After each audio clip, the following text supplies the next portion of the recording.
नमस्कार विद्यार्थी मित्रांनो, इयत्ता 9वीच्या सर्व विद्यार्थी मित्रांचं आपल्या युट्यूब चॅनलवर सहर्ष स्वागत आहे। तर मुलांनो, संच या प्रकरणातील सराव संच 1.3 आपल्याला या व्हिडिओमध्ये शिकायचा आहे। तर हा भाग शिकण्याच्या अगोदर आपल्याला उपसंच म्हणजे काय, विश्वसंच म्हणजे काय व पूरक संच म्हणजे काय ह्या सर्व बाबी आपल्याला समजून घ्याव्या लागतील। तर उपसंच म्हणजे काय बेटा ते आपण बघूयात। उपसंच, त्यानंतर विश्वसंच आणि पूरक संच हा सुद्धा भाग आपल्याला बघायचा आहे। तर उपसंच म्हणजे काय बेटा, तर उपसंच म्हणजे समजा एखादा संच दिला, या ठिकाणी ए बरोबर संच दिला आणि याच्यामध्ये संख्या दिला 1 2 3 4 5 6 7 8 आणि दुसरा एक संच दिला बी बरोबर आहे, याच्यामध्ये संख्या दिल्या 2 3 5। तर बी हा संच जो आहे, तर बी हा संच काय आहे, त्या ए चा उपसंच आहे असं आपल्याला म्हणता येते। आणि ते दाखवायची खूण अशी आहे, बी उपसंच ए म्हणजेच बी हा संच, बी या संचामधले जे अंक आहेत 2 3 5 हे 2 3 5 या ए संचामध्ये सुद्धा आहेत, म्हणजेच बी हा ए चा उपसंच आहे असं म्हणतात किंवा बी उपसंच ए असं म्हणतात। अतिशय सोपी बाब आहे। तसंच समजा ए मध्ये काही अक्षर आहेत, ए ई आय ओ यू असे काही अक्षर आहेत आणि बी मध्ये अक्षर आहेत ए ई ओ।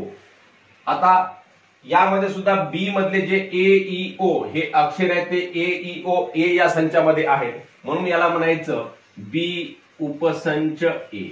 आता समजा याच संचामध्ये समजा ए ई आणि एफ दिलं बेटा, मग एफ वरच्या संचामध्ये आहे का, तर एफ वरच्या संचामध्ये नाही, मग अशा वेळेस बी हा ए चा उपसंच होईल का, तर होणार नाही। अशा प्रकारचा भाग आपण समजून घेतला पाहिजे। म्हणजे जेव्हा या संचामधले सर्व घटक वरच्या संचामध्ये असतात, जेव्हा एखाद्या संचामधले सर्व घटक दुसऱ्या संचामध्ये असतात, तेव्हा त्या संचाला दुसऱ्या संचाचं काय म्हणायचं, उपसंच असं म्हणायचं बेटा। अतिशय सोपी बाब आहे, अशा प्रकारचा भाग आपण समजून घ्यावा उपसंच। तशाच प्रकारे विश्वसंच,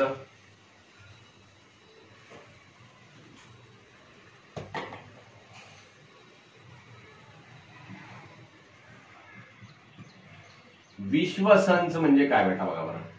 आता ए बरोबर आहे, परत आपण 1 2 3 4 5 6 7 8 9 10 पर्यंतच्या सर्व संख्या घेतल्या आणि याच्यामध्ये बी बरोबर घेतलं 1 3 7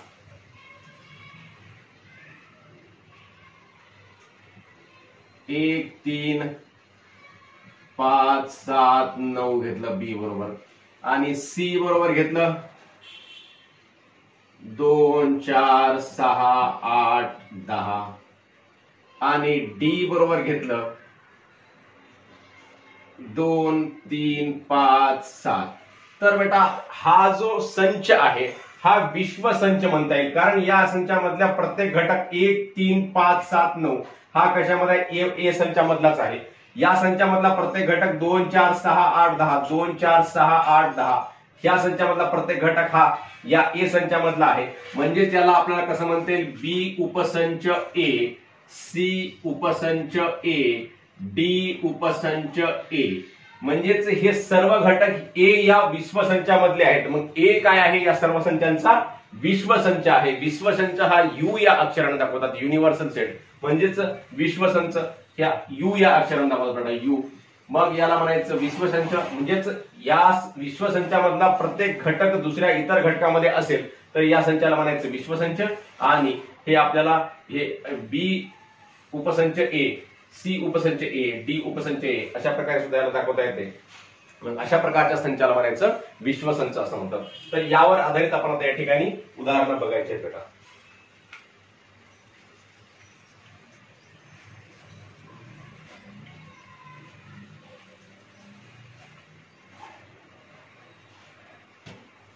आता प्रश्न पहिला आहे या ठिकाणी, जर ए बरोबर आहे A B C D E, A या संचामध्ये ए बी सी डी हे A B C D E हे अक्षर आहेत आणि बी या संचामध्ये सी डी ई एफ आहे, सी या संचामध्ये बी आणि डी आहे आणि डी या संचामध्ये ए आणि ई आहे। तर पुढील पैकी कोणती विधाने सत्य व कोणती विधाने असत्य आहेत ते लिहा। तर सी उपसंच बी, सी या संचामध्ये काय काय दिले बेटा, बी आणि डी दिले. मग बी आणि डी हे बी या संचामध्ये आहे का बघा बरं, तर डी आहे परंतु बी नाही, म्हणजे हे सत्य आहे का, नाही, तर हे असत्य आहे. तर सी उपसंच बी नाही आहे, म्हणजेच हे काय आहे, असत्य आहे. ए उपसंच डी, ए मधला प्रत्येक घटक डी मध्ये आहे का, तर ए मधला घटक डी मध्ये नाही. ए आणि ई आहे परंतु बी सी डी हे डी मध्ये नाही, म्हणून हे कसं आहे, हे सुद्धा असत्य आहे. या ठिकाणी डी उपसंच ए राहू शकला असता, डी उपसंच ए राहू शकला असता, परंतु ए उपसंच डी नाही, कारण डी मधला प्रत्येक घटक ए मध्ये आहे परंतु ए मधला प्रत्येक घटक डी मध्ये नाही, म्हणून ए उपसंच डी म्हणता येणार नाही. ए उपसंच डी दिले ना आपल्याला, आपण बघून घेऊ. ए उपसंच डी नाही आहे. डी उपसंच बी, मग डी उपसंच बी आहे का, डी मध्ये काय आहे, ए आणि ई आहे, जे बी मध्ये आहे का, तर बी मध्ये नाही, मग हे सुद्धा काय आहे, डी उपसंच बी, ए आणि ई, याच्यामध्ये ई आहे परंतु ए नाही आहे, मग हे सुद्धा कसं आहे बेटा, तर असत्यच आहे. डी उपसंच ए, आता डी उपसंच ए तुम्हाला आताच सांगितलं, म्हणजे डी मधला प्रत्येक घटक ए मध्ये आहे, म्हणून हे कसं आहे, सत्य आहे. डी उपसंच ए सत्य आहे. बी उपसंच A, C D E F, C D E आहे परंतु एफ नाही याच्यामध्ये, मग हे सुद्धा काय आहे, असत्य आहे बेटा, हे सुद्धा असत्य आहे. बी उपसंच ए नाही आहे. सी उपसंच ए, सी मध्ये काय आहे, बी आणि डी दिलेला आहे, सी मध्ये बी आणि डी आहे आणि ए मध्ये बी आणि डी आहे याच्यामध्ये सुद्धा, म्हणजेच हे काय आहे, सत्य आहे. सी उपसंच ए आहे. अशा प्रकारचा हा भाग आहे. उपसंच म्हणजे त्या संचामधलेच घटक जर दुसऱ्या संचामध्ये असतील तर अशा प्रकारच्या संचाला म्हणायचं उपसंच. जसं इथं सी उपसंच ए आहे, म्हणजे सी मधला प्रत्येक घटक ए मधलाच घटक आहे, म्हणून याला सी उपसंच ए असं म्हणलेलं आहे. अतिशय सोपा प्रश्न आहे, आपणा सर्वांना निश्चित समजला असेल. तर दुसरा प्रश्न आहे 1 ते 20 मधील नैसर्गिक संख्यांचा विश्वसंच घेऊन, आता नैसर्गिक संख्यांचा विश्वसंच घ्यायचा 1 ते 20 मधला, एक्स आणि वाय वेन आकृतीने दाखवायचा आहे. मग आता आपण काय करू बेटा, अगोदर नैसर्गिक संख्याचा विश्वसंच घ्यायचा.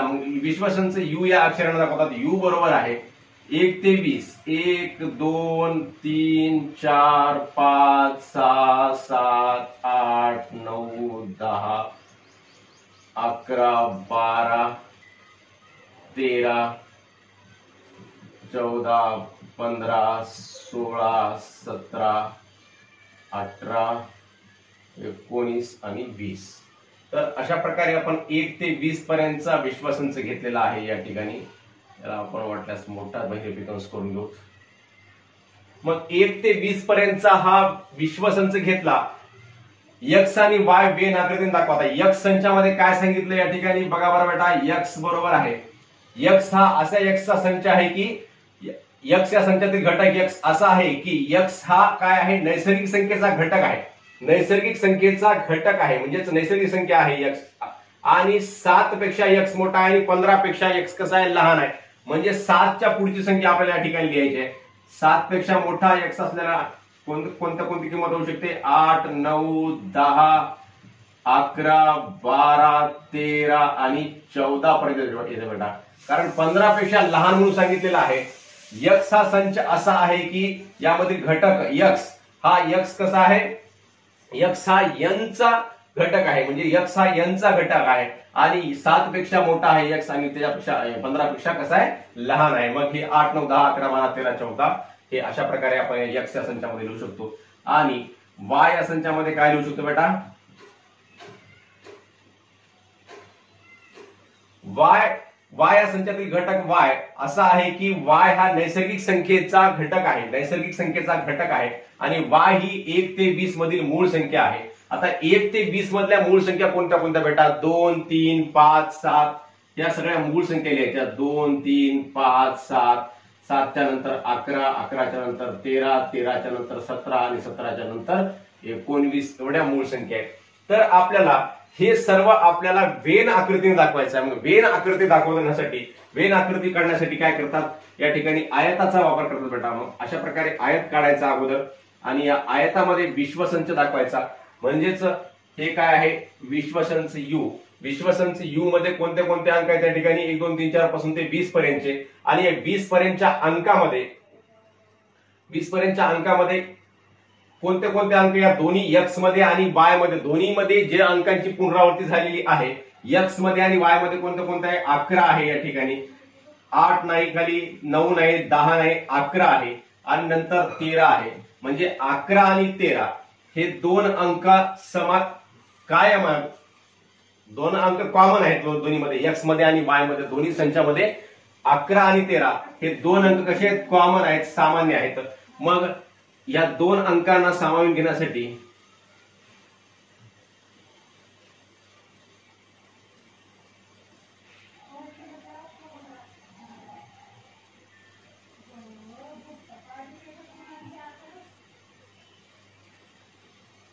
अशा प्रकारे आपण या ठिकाणी वर्तुळ काढलेलं आहे. यामधले 11 व 13 हे अंक आपण दोन्ही वर्तुळामध्ये काढलेले आहेत, म्हणजे दोघांमध्येही ते कसे आहेत कॉमन आहेत 11 व 13. मग या ठिकाणी एक्स या संचामध्ये काय काय आहे बेटा, एक्स मध्ये काय काय आहे बघा बरं आता. 8 आहे, 9 आहे, 10 आहे, 12 आहे आणि 14 आहे. या ठिकाणी 8 9 10 12 14. आणि याच्यामध्ये कोणता आहे वाय मध्ये, हे आहे वाय. वाय मध्ये 2 आहे, 3 आहे, 5 आहे, 7 आहे, 17 आहे आणि 19 आहे. तर याच्या व्यतिरिक्त आता एक हा अंक याच्यामध्ये आहे का नाही, मग एक अंक नाही तर एक आपण या बाहेर विश्वसंचामध्ये काढायचा. 2 याच्यामध्ये आहे का, आहे. 3 आहे. 4 आहे का, 4 नाही, मग 4 सुद्धा काढायचा या ठिकाणी. 5 आहे का, 5 याच्यामध्ये आहे. 6 आहे का बघा, 6 नाही, मग 6 काढायचा. 7 आहे का, 7 आहे. 8 आहे का, 8 सुद्धा आहे. 9 आहे, 10 आहे, 11 आहे. 12 आहे का बेटा, 12 सुद्धा आहे. 13 सुद्धा आहे. 14 आहे का, 14 आहे. 15 याच्यामध्ये नाही, मग 15 लिहायचा. 15च्या नंतर 16 सुद्धा याच्यामध्ये नाही, मग 16 लिहायचा. आणि याच्यामध्ये 17 आहे, मग 18 नाही, 18 आणि 20 सुद्धा नाही, मग 20 सुद्धा अशा प्रकारे लिहायचा. अतिशय सोपी बाब आहे, काही अवघड नाही. फक्त विश्वसंच अगोदर काढायचा. विश्वसंच 20 विश्वसंच काढला यू आणि विश्वसंचामध्ये एक्स या संचामध्ये जो भाग आहे तो एक्स मध्ये दाखवला. अगोदर 11 आणि 13 हे दोन संख्या कशा आहेत दोन्ही संचामध्ये येतात, एक्स मध्ये सुद्धा आहेत आणि वाय मध्ये सुद्धा आहेत, म्हणून त्यांना कॉमन काढलं दोन्ही संचामध्ये. हे 11 म्हणजे एक्सच्या गोलामध्ये सुद्धा येतात आणि वायच्या गोलामध्ये सुद्धा येतात. आणि नंतर मग ज्या संख्या 11 आणि 13 सोडून बाकीच्या संख्या सगळ्या एक्स मध्ये काढल्या एक्सच्या आणि वायच्या संख्या वाय मध्ये काढल्या आणि जे उर्वरित अंक आहेत त्याच्यामधले अशा प्रकारे एकूण 20 अंक आहेत का बघा बेटा. एकदा मग मोजून घेऊ आपण. 1 2 3 4 5 6 7 8 9 10 11 12 13 14 15 16 17 18 19 20 अशा प्रकारे हे पूर्ण अंक आपण याच्यामध्ये वेन आकृतीने दाखवलेले आहे व अशा प्रकारे प्रश्न पहिला व दुसरा सोडवलेला आहे. लगेच आपण पुढचे प्रश्न सोडूया. तर मुलांनो या ठिकाणी यू बरोबर आहे म्हणजेच विश्वसंचामध्ये काय सांगितलं 1 2 3 7 8 9 10 11 12 आणि पी या संचामध्ये सांगितलं 1 3 7 10. तर यूपी आणि पी डॅश वेन आकृतीने दाखवा. पी म्हणजे हा पी संच आहे, तर या पी संचामध्ये नसलेल्या संख्या म्हणजे संख्यांचा जो संच आहे तो पी डॅश म्हणजे या पी संचाचा पूरक संच पी डॅशने दाखवलेला असतो बेटा.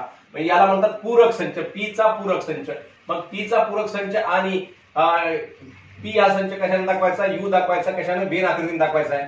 मग या वेन आकृती आपण सहसा याच्याने काढत असतो, आयतन दाखवत असतो. वेन आकृती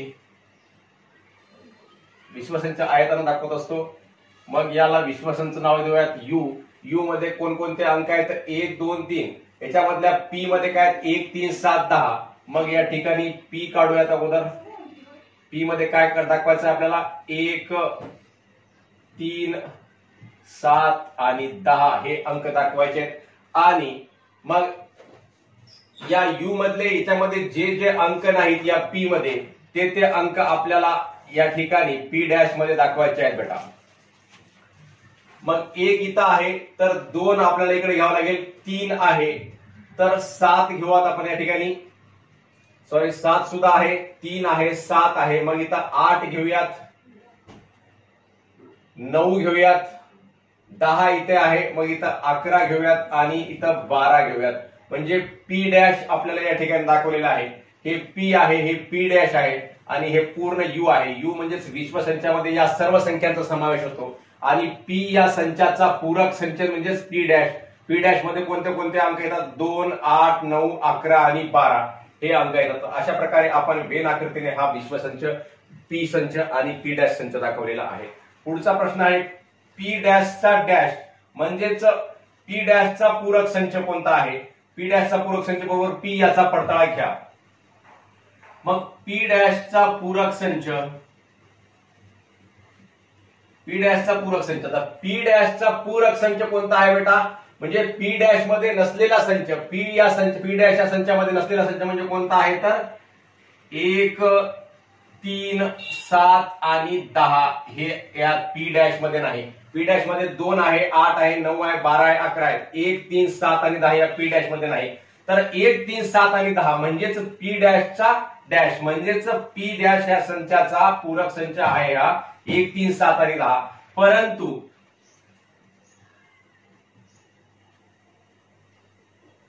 पी बरोबर आहे, हे याची किंमत कोणती आहे? 1, 3, 7 आणि 10 कोणता संच आहे? हा पूरक संच आहे. म्हणजेच 1, 3, 7 आणि 10 हा पी संच आहे.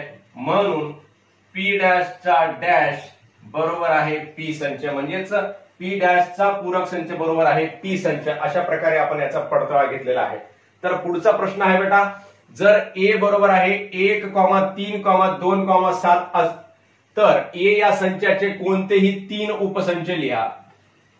आता हा ए संच आहे बेटा, या ए संचापासून उपसंच आपल्याला कोणतेही 3 घेता येतील. 3, 4, 5 कितीही आपण घेऊ शकतो.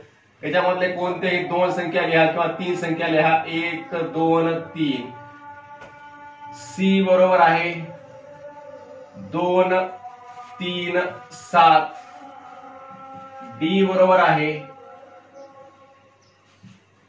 1, 2, 7. ई बरोबर आहे 2, 7, 3. 2, 7 असं दोन संख्या सुद्धा आपण घेऊ शकतो याच्यामध्ये. अशा प्रकारे विविध संच जसं आपण या ठिकाणी घेतलेले आहेत, उपसंच घेतले बी, सी, डी, ई हे सगळे ए चे काय आहेत? उपसंच आहेत. म्हणून बी उपसंच ए असं लिहिता येते. म्हणून सी उपसंच ए, म्हणून डी उपसंच ए असं लिहिता येते. म्हणून ई उपसंच ए. अशा प्रकारे आपल्याला लिहिता येते. म्हणजे हे सर्व संच काय आहेत? ए या संचाचे उपसंच आहेत. अशा प्रकारे आपण या ठिकाणी प्रश्न 3रा व 4था सोडवलेला आहे. अतिशय सोपे प्रश्न आहेत. आता लगेच आपण प्रश्न 5वा व 6वा सोडूयात. तर मुलांनो, या ठिकाणी 5वा प्रश्न आहे, पुढील संचापैकी कोणते संच दुसऱ्या कोणत्या संचाचे उपसंच आहेत ते लिहा. आता हे जे संच सांगितलेले आहेत या संचापैकी कोणते संच दुसऱ्या कोणकोणत्या संचाचे उपसंच आहेत ते आपल्याला लिहायचं आहे. तर पहिला संच सांगितला पी हा पुण्यातील रहिवाशांचा संच आहे. मग याचं उत्तर लिहूया बेटा आपण या ठिकाणी.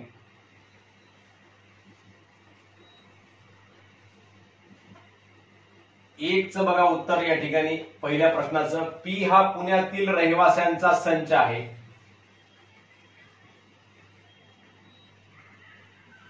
पी हा पुण्यातील रहिवाशांचा संच आहे. मग पी हा संच कोणत्या संचाचा उपसंच असेल बेटा? मग पुणे हे शहर कुठे आहे बघायचं. मध्य प्रदेशातील यम हा मध्य प्रदेशातील रहिवाशांचा संच आहे. मग यम मध्य प्रदेशमध्ये पुणे आहे का? नाही. आय हा इंदोर मधील रहिवाशांचा संच आहे. इंदोरमध्ये पुणे आहे का? नाही. बी हा भारतातील रहिवाशांचा संच आहे. म्हणजेच पी हा बी चा उपसंच आहे. याला आपल्याला असं लिहिता येते, पी हा बी चा उपसंच आहे. नंतर अजून काय लिहिता येते बेटा? पी हा अजून कशाचा उपसंच आहे? एच हा महाराष्ट्रातील रहिवाशांचा संच आहे. म्हणजेच पी हा कशाचा संच आहे? अजून उपसंच आहे. पी हा एच चा सुद्धा उपसंच आहे. म्हणजेच महाराष्ट्राचा सुद्धा पी हा काय आहे? उपसंच आहे. म्हणजेच पी ला आपण भारताचा उपसंच म्हणून लिहिलं आणि महाराष्ट्राचा सुद्धा उपसंच म्हणून लिहिलं. अशा दोन्ही प्रकारे लिहिता येते. मग आता यम जो आहे तो यम कशाचा उपसंच आहे? यम हा मध्य प्रदेशातील रहिवाशांचा संच आहे. मध्य प्रदेश कुठे आहे बेटा? इंदोरमध्ये आहे का? नाही. पुण्यामध्ये आहे का? नाही. भारतामध्ये आहे. म्हणजेच यम हा भारतातील रहिवाशांचा जो उपसंच आहे बी या बी चा यम हा काय आहे, उपसंच आहे. यम उपसंच बी असं आपल्याला म्हणता येते. मध्य प्रदेश हा महाराष्ट्रातील रहिवाशांचा संच आहे, याचा उपसंच होईल का, नाही. तर आय हा इंदोर मधील रहिवाशांचा संच आहे. मग इंदोर मधील रहिवाशांचा संच आय आहे आणि इंदोर हे मध्य प्रदेशामध्ये आहे बेटा, हे आपल्याला माहित पाहिजे. मग आय हा यम चा उपसंच आहे असं आपल्याला लिहिता येते या ठिकाणी. आय हा यम चा उपसंच आहे म्हणजेच मध्य प्रदेशचा उपसंच आहे. तसंच आय हा भारताचा सुद्धा उपसंच आहे म्हणजेच इंदोर हे शहर भारतामध्ये आहे म्हणून आय हा भारताचा सुद्धा उपसंच आहे असंही म्हणता येते आपल्याला. तशाच प्रकारे आयचं झालं. आता भारतातील रहिवाशांचा संच हे हा कशाचाही या ठिकाणी उपसंच नाही दिलेल्या या उदाहरणापैकी. मग आता शेवटी काय सांगितलं, यच हा महाराष्ट्रातील रहिवाशांचा संच आहे. महाराष्ट्र हे सुद्धा कशामध्ये आहे, भारतामध्ये आहे. मग याला सुद्धा आपल्याला असं लिहिता येते, यच हा काय आहे, भारतातील रहिवाशांचा संच आहे, याचा उपसंच आहे. म्हणजेच महाराष्ट्र हे भारताचा उपसंच आहे म्हणजे यच उपसंच बी असंही लिहिता येते. अशा प्रकारे आपण कोणकोणते संच दुसऱ्या संचाचे उपसंच आहेत आपण लिहिलेले आहे. 1 2 3 4 5 6 अशा प्रकारे लिहिलेले आहेत उदाहरण. तर दुसऱ्या प्रश्नाचं उत्तर काय बेटा, वरीलपैकी कोणता संच या उदाहरणात विश्वसंच म्हणून घेता येईल. तर या उदाहरणामध्ये प्रत्येक जो आपण या ठिकाणी पी लिहिला, पी उपसंच बी चा आहे, पी उपसंच एच चा आहे या ठिकाणी. मग ह्या प्रत्येक उदाहरणामध्ये हे सर्व जे भाग आहेत ते प्रत्येक भाग आपल्या भारतामध्येच आहे. भारतामधले सगळं पुणे आहे, भारतामध्ये मध्य प्रदेश आहे, इंदोर आहे, महाराष्ट्र आहे, हे सर्व भारतामध्ये आहे. म्हणून या सर्व संचामध्ये आपल्याला वरीलपैकी कोणता संच या उदाहरणात विश्वसंच म्हणून घेता येईल. तर वरीलपैकी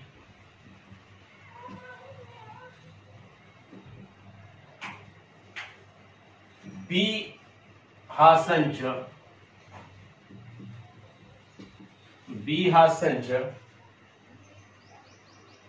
या उदाहरणात विश्वसंच म्हणून घेता येईल. या उदाहरणात विश्वसंच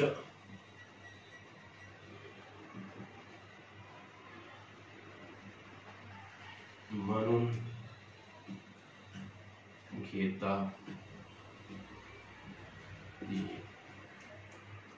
तर पुढचा प्रश्न आहे बेटा, खाली काही संच दिले आहेत, त्यांचा अभ्यास करताना कोणता संच त्या संचासाठी विश्वसंच घेता येईल. आता हे संच दिलेत, या संचासाठी कोणता संच विश्वसंच घेता येईल आपण आता बघूया, त्याचा अभ्यास करूयात. ए बरोबर आहे 5 च्या पटीतील संख्यांचा संच. मग आपल्याला कसं लिहिता येईल याला, ए बरोबर आहे 5 च्या पटीतील संख्यांचा संच. 5 10 15 20 25 जय ही संख्या संपतील का, नाही. बी बरोबर आहे 7 च्या पाड्यातील संख्यांचा संच. 7 च्या पाड्यातील संख्या 7 14 21 28 35 42 37 49 जय या सुद्धा पाडा संपेल का, नाही. आणि सी बरोबर आहे 12च्या पाड्यातील 12च्या पटीतील म्हणजे 12 1 12 12 2 24 12 3 36 12 4 48 12 5 60 12 6 72 हे सुद्धा पाडा संपणार नाही. म्हणजे या सर्व संख्या कोणत्या संचामधल्या आहेत म्हणजे याचा विश्वसंच, या तीनही संचाचा विश्वसंच कोणता येईल म्हणजे ज्यामध्ये आपल्या या सर्व संख्यांचा समावेश होईल. तर या सर्व संख्या काय आहेत बेटा, आपण बघितल्यानं कळते की ह्या सगळ्या संख्या नैसर्गिक संख्या आहेत. म्हणजेच नैसर्गिक संख्या हा यांचा विश्वसंच आहे. नैसर्गिक संख्यांनाच आपल्याला इंग्रजीमध्ये एन या अक्षराने दाखवले जाते, एन. आणि नैसर्गिक संख्या तसेच पूर्ण संख्या कोणत्या आहेत बेटा, नैसर्गिक संख्या 1 पासून सुरू होतात, 1 2 3 4 5 6 7 8 9 10 ते अनंत पर्यंत. तसेच पूर्ण संख्या 0 पासून सुरू होतात. नैसर्गिक संख्येमध्ये आणि पूर्ण संख्येमध्ये फरक काय आहे, फक्त शून्याचा फरक आहे. पूर्ण संख्येमध्ये 0 आहे, शून्यापासून सुरू होते, 0 1 2 3 4 5 6 7 8 9 ते अनंत पर्यंत. मग नैसर्गिक संख्या पूर्ण संख्येलाच आपल्याला या ठिकाणी डब्ल्यू हे अक्षर वापरतात. डब्ल्यू म्हणजेच होल नंबर, एन म्हणजे नॅचरल नंबर, नैसर्गिक संख्या. आणि तसेच या सर्व संख्यांचा समावेश पूर्णांक संख्येमध्ये सुद्धा होतो बेटा. पूर्णांक संख्या म्हणजे इंटिजर्स ज्याला म्हणतो आपण, म्हणजेच NWI हा संच विश्वसंच म्हणून वापरता येतो. हा संच विश्वसंच घेता येईल, विश्वसंच घेता म्हणजेच पूर्ण संख्या, नैसर्गिक संख्या आणि परिमेय संख्या असं ज्याला म्हणतो आपण, सॉरी पूर्णांक संख्या असं ज्याला म्हणतो आपण, या सर्व संख्या आपल्याला या ठिकाणी या संख्यामध्ये यांचा समावेश होतो. या सर्व संख्यांचा समावेश होतो, या तिन्ही संचाचा समावेश होतो. म्हणून NWI हा संच विश्व संच म्हणून या ठिकाणी आपल्याला घेता येईल. तर पुढच्या उदाहरणामध्ये P बरोबर आहे 4च्या पटीतील पूर्णांक संख्यांचा संच. तर 4च्या पटीतील संख्या अशाच लिहायच्या वर जशा लिहिल्या तशा 4 1 4 4 2 8 4 3 12 4 4 16 4 5 20 4 6 24 अशा प्रकारे सर्व संख्या येतात. टी बरोबर आहे सर्व सम वर्ग संख्यांचा संच. सर्व सम वर्ग संख्यांचा संच. आता सम संख्यांचा वर्गसंच, सम वर्ग संख्यांचा संच. मग सम वर्ग संख्यांचा संच कोणता होतो? 4 होते, 16 होते, पुन्हा 36, पुन्हा 64 अशा प्रकारे डॅश म्हणजे समसंख्यांचा वर्ग म्हणजे 2चा वर्ग 4, 4चा वर्ग 16, 6चा वर्ग 36, 8चा वर्ग 64 अशा ह्या संख्या सुद्धा कशामध्ये येतील? ह्या सर्व संख्या सुद्धा काय आहेत बेटा? नैसर्गिक संख्या आहेत, तसेच पूर्ण संख्या सुद्धा आहेत आणि या पूर्णांक संख्या सुद्धा आहेत. म्हणजे ह्याचं उत्तर सुद्धा NWI हा विसंच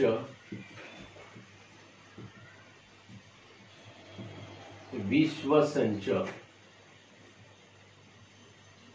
म्हणून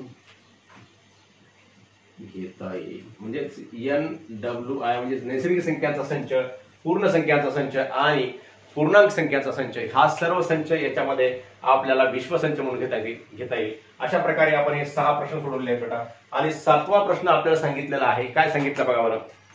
वर्गातील सर्व विद्यार्थ्यांचा संच हा विश्वसंच मानून गणितात 50% किंवा त्यापेक्षा अधिक गुण मिळवणाऱ्या विद्यार्थ्यांचा संच ए मानला तर ए चा पूरक संच लिहा.